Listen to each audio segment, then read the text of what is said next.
আমি আপনাদেরকে অনুরোধ করবো 4টি কাজ আপনারা নিজেদের জন্য খুব গুরুত্বপূর্ণ মনে করে লিখে নিন এবং এই কাজগুলো নিজেদের জীবনের জন্য অপরিহার্য করে নিন। তাহলে আমরা আমাদের সত্যিকার মানে এই যে আমরা যে এই যে মানব সত্তা রয়েছে, হিউম্যান ডিভাইস রয়েছে, এই হিউম্যান ডিভাইসটাকে যদি আমি সংশোধন করতে চাই, পরিশুদ্ধ করতে চাই, এর আখলাকটাকে সুন্দর করতে চাই, তাহলে এই কাজগুলো আল্লাহ রাসূল সাল্লাল্লাহু আলাইহি ওয়াসাল্লামের নির্দেশনা আলোকে খুবই গুরুত্বপূর্ণ। 1 নম্বর হচ্ছে বলবেন কম, শুনবেন বেশি।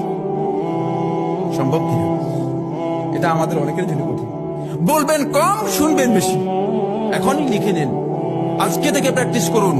তাহলে দেখবেন যে আপনার মানে আপনি এরপরে 1 মাস পরে যদি এই প্র্যাকটিস করে আসে, আপনি দেখেন যে আপনার অবশ্যই অবস্থার পরিবর্তন হচ্ছে, অবশ্যই অবস্থার পরিবর্তন। বলবেন কম, শুনবেন বেশি। 2 নম্বর হচ্ছে কাজ করবেন বেশি, দেখবেন কম। অন্যের কাজ দেখার আপনার দরকার নেই, অন্যের কাজ দেখলে আপনি ভুল বের করবেন।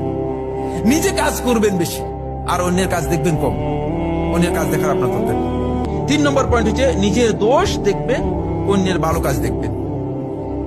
নিজের দোষগুলো দেখবেন, অন্যের ভালো কাজগুলো দেখবেন। দেখবেন আপনার ডিভাইসটা কি হয়ে যাচ্ছে, পরিচ্ছন্ন হয়ে যাচ্ছে। 4 নম্বর শেষ পয়েন্ট, শেষ কথা বন্ধুগণ, সেটা হচ্ছে নিজেকে বড় মনে করবেন না, বরং অন্যকে সম্মান করবেন।